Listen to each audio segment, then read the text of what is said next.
Gentlemen, by an anonymous summons, an attempt has been made to convene you together. How inconsistent with the rules of propriety, how unmilitary, and how subversive of all order and discipline. Let the good sense of the army decide.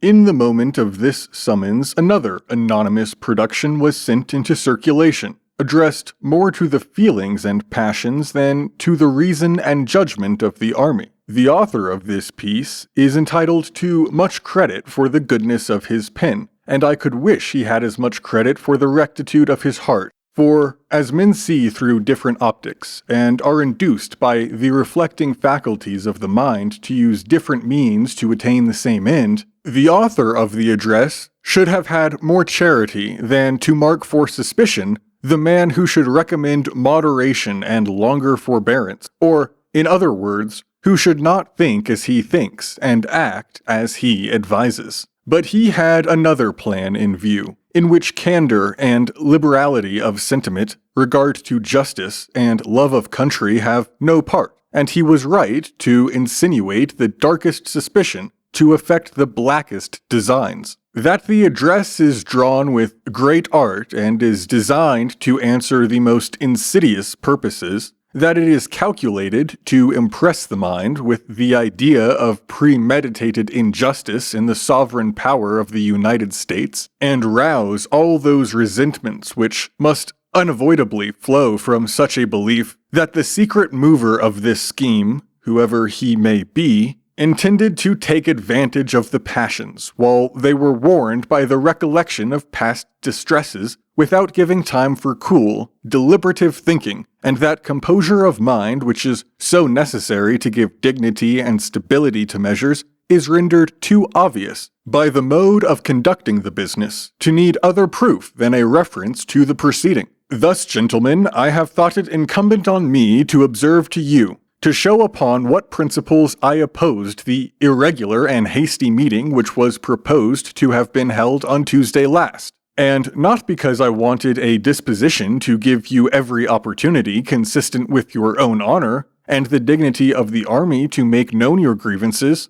If my conduct heretofore has not evinced you that I have been a faithful friend to the army, my declaration of it at this time would be equally unavailing and improper. But as I was among the first who embarked in the cause of our common country, as I have never left your side one moment but when called from you on public duty, as I have been the constant companion and witness of your distress, and not among the last to feel and acknowledge your merits, as I have ever considered my own military reputation as inseparably connected with that of the army, as my heart has ever expanded with joy when I have heard its praises, and my indignation has arisen when the mouth of detraction has been opened against it, it can scarcely be supposed at this late stage of the war that I am indifferent to its interests.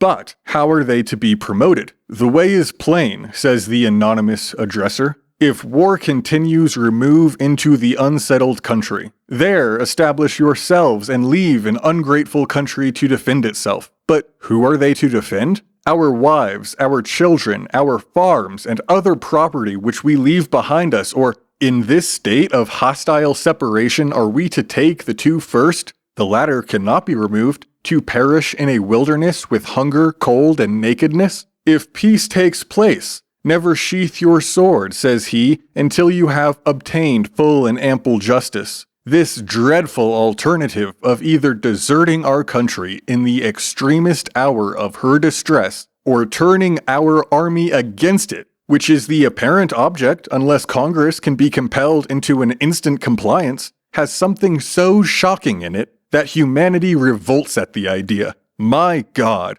What can this writer have in view by recommending such measures? Can he be a friend to the army? Can he be a friend to this country? Rather, is he not an insidious foe? Some emissary, perhaps from New York, plotting the ruin of both by sowing the seeds of discord and separation between the civil and military powers of the continent? And what a compliment does he pay to our understandings when he recommends measures in either alternative impractical in their nature? But here, gentlemen, I will drop the curtain. because it would be as imprudent in me to assign my reasons for this opinion as it would be insulting to your conception to suppose you stood in need of them. A moment's reflection will convince every dispassionate mind of the physical impossibility of carrying either proposal into execution. There might, gentlemen, be an impropriety in my taking notice, in this address to you, of an anonymous production, but the manner in which that performance has been introduced to the army, the effect it was intended to have, together with some other circumstances, will amply justify my observations on the tendency of that writing. With respect to the advice given by the author, to suspect the man who shall recommend moderate measures and longer forbearance, I spurn it, as every man who regards that liberty and reveres that justice for which we contend undoubtedly must. For if men are to be precluded from offering their sentiments on a matter which may involve the most serious and alarming consequences that can invite the consideration of mankind, reason is of no use to us. The freedom of speech may be taken away, and dumb and silent we may be led like sheep to the slaughter. I cannot, in justice to my own belief, and what I have great reason to conceive is the intention of Congress, conclude this address without giving it as my decided opinion that that honorable body entertain exalted sentiments of the services of the army, and from a full conviction of its merits and sufferings will do it complete justice, that their endeavors to discover and establish funds for this purpose have been unwearied and will not cease till they have succeeded. I have not a doubt, but like all other large bodies where there is a variety of different interests to reconcile, their deliberations are slow. Why then should we distrust them? And in consequence of that distrust, adopt measures which may cast a shade over that glory which has been so justly acquired,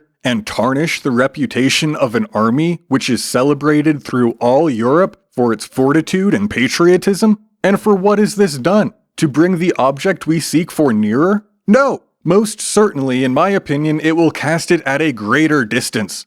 For myself, and I take no merit in giving the assurance, being induced to it from principles of gratitude, veracity, and justice, a grateful sense of the confidence you have ever placed in me, a recollection of the cheerful assistance and prompt obedience I have experienced from you under every vicissitude of fortune, and the sincere affection I feel for an army I have so long had the honor to command will oblige me to declare in this public and solemn manner that in the attainment of complete justice for all your toils and dangers, and in the gratification of every wish so far as may be done consistently with the great duty I owe my country and those powers we are bound to respect, you may freely command my services to the utmost of my abilities. While I give you these assurances, and pledge myself in the most unequivocal manner to exert whatever ability I am possessed of in your favor, let me entreat you, gentlemen, on your part, not to take any measures which, viewed in the calm light of reason, will lessen the dignity and sully the glory you have hitherto maintained. Let me request you to rely on the plighted faith of your country, and place a full confidence in the purity of the intentions of Congress, that previous to your dissolution as an army they will cause all your acts to be fairly liquidated, as directed in their resolutions which were published to you 2 days ago, and that they will adopt the most effectual measures in their power to render ample justice to you for your faithful and meritorious service. And let me conjure you, in the name of our common country, as you value your own sacred honor, as you respect the rights of humanity, and as you regard the military and national character of America, to express your utmost horror and detestation of the man who wishes under any specious pretenses to overturn the liberties of our country, and who wickedly attempts to open the floodgates of civil discord